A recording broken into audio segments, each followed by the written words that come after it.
Hello, welcome to Living English. In today's episode, we'll look at words you can use to make plans and invite someone to your house. And we'll be looking at how to talk about the future and what is going to happen. Remember in our last episode of Sisters and Brothers, Anne told John, the private detective, about what happened to her brother. Today, she is at Sarah's office. Here's Sisters and Brothers.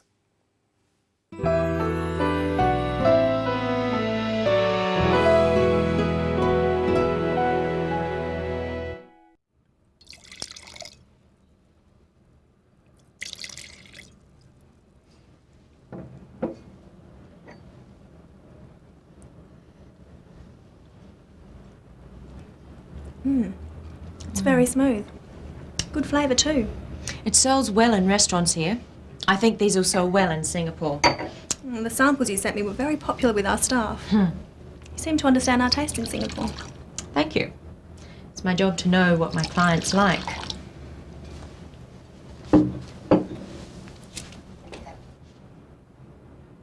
So, are you enjoying the city? It's very nice. What are you going to do tomorrow? I don't know. I'll probably stay in the hotel and relax. Why don't you come to lunch with us at home?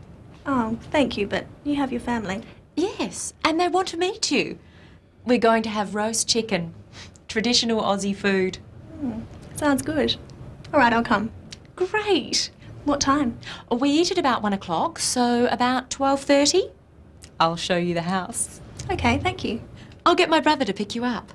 No, that's okay. I'll get a taxi. All right then, that's settled.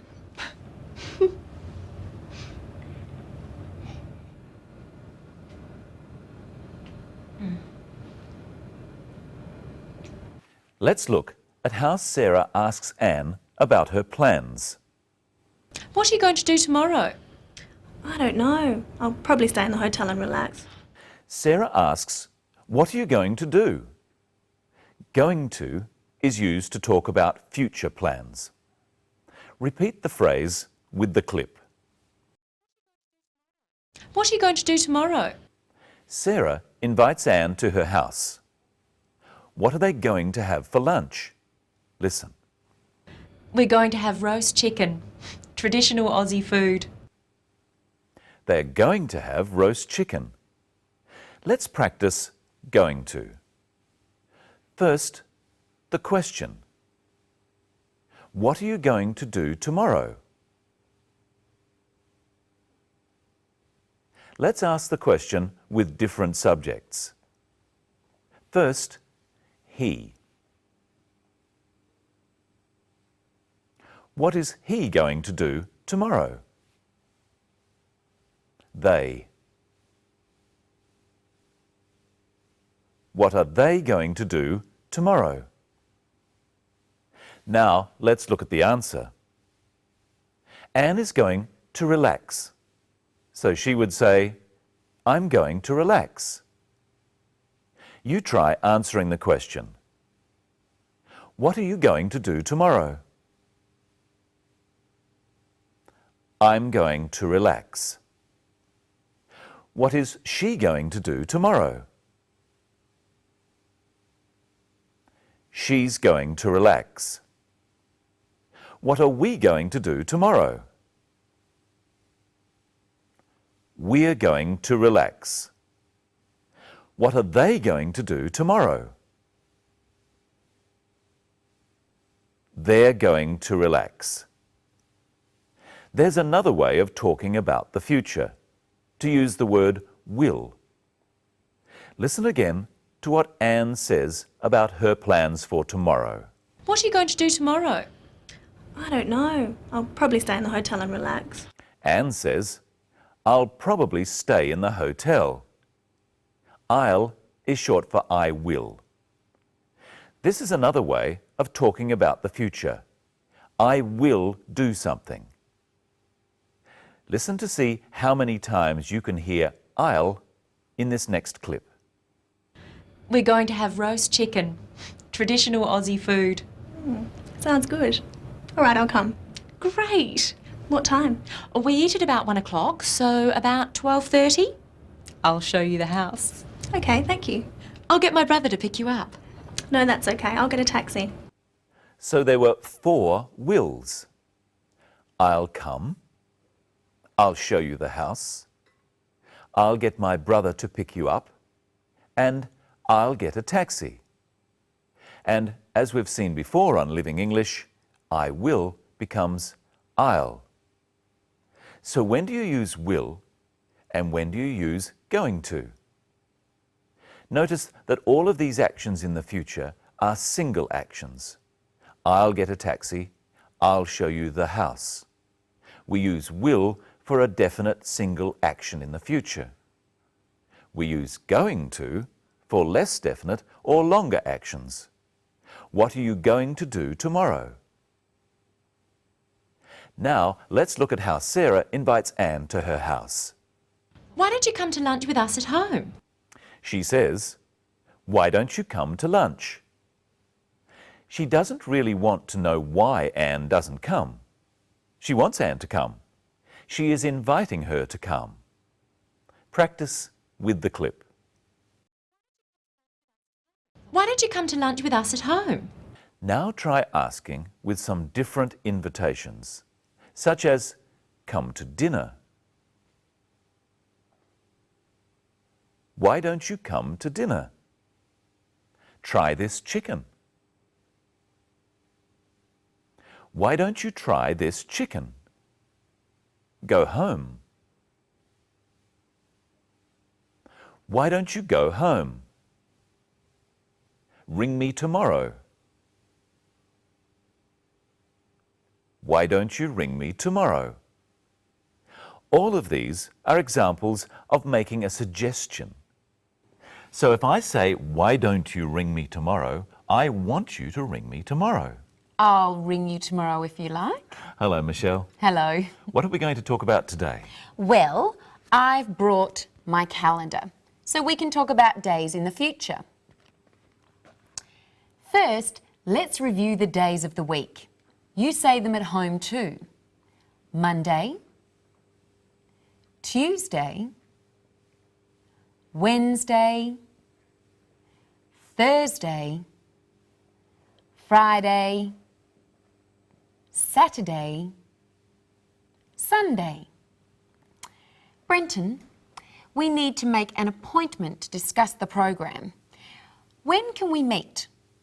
When are you free? Well, I'm free today after this. No, I'm seeing a friend today. What about tomorrow? I'm busy tomorrow, I'm working. What about Wednesday?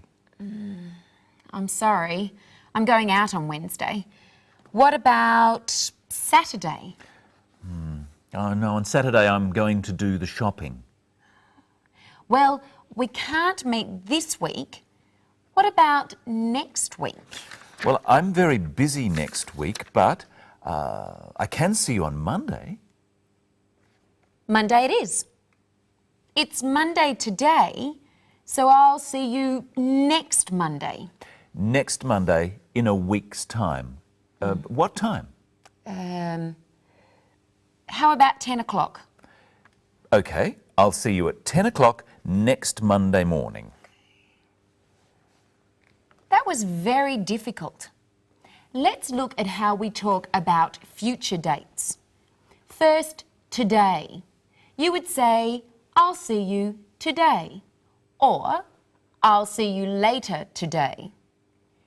If it was in the afternoon, we could say, "I'll see you this afternoon." Or if it was in the evening, "I'll see you this evening." Let's say today is Monday. If I can see you on Tuesday, I would say, "I'll see you tomorrow."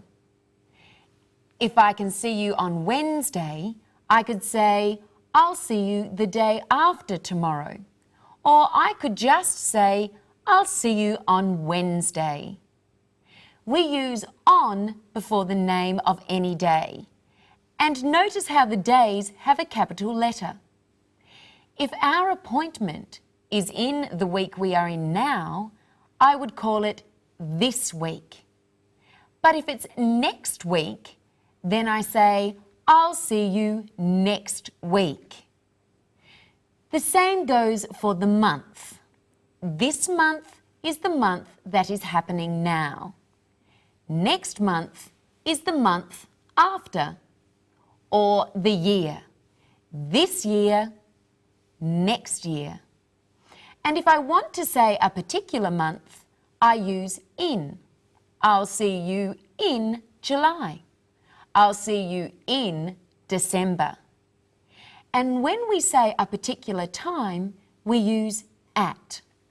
I'll see you at 2 o'clock. I'll see you at 4:30. But if we want to say how far in the future the appointment is, we use in. I'll see you in 10 minutes. I'll see you in 2 hours.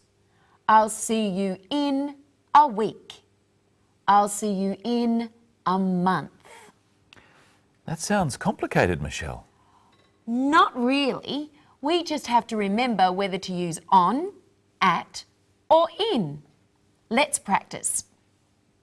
I'll say a time and you say, I'll see you on, at, or in that time. You try one, Brenton. Okay. A week. I'll see you in a week. Perfect. Now you try at home. A month. I'll see you in a month. 6 o'clock. I'll see you at 6 o'clock. January. I'll see you in January. Thursday. I'll see you on Thursday. 2 years. I'll see you in 2 years. This afternoon. I'll see you this afternoon. That was a trick one. Remember, we can also use this before the words morning, afternoon, evening, week, month, or year. We can say this year or next year, this week or next week, and so on. And that's about all we have today, Brenton. But before we see the story again, there's one thing that I don't understand. Well, what's that, Michelle? Let's watch the end of the clip. I'll get my brother to pick you up. No, that's okay. I'll get a taxi. All right then, but settled. Why does Sarah want her brother to pick Anne up? Can't she walk? No, Michelle, he isn't really going to carry her. To pick someone up is to give them a lift in your car. Oh, are you going to pick me up for our meeting? No? Oh. That's all we have time for today. We'll see you next time when Anne goes to lunch at Sarah's house. And we meet Sarah's brother.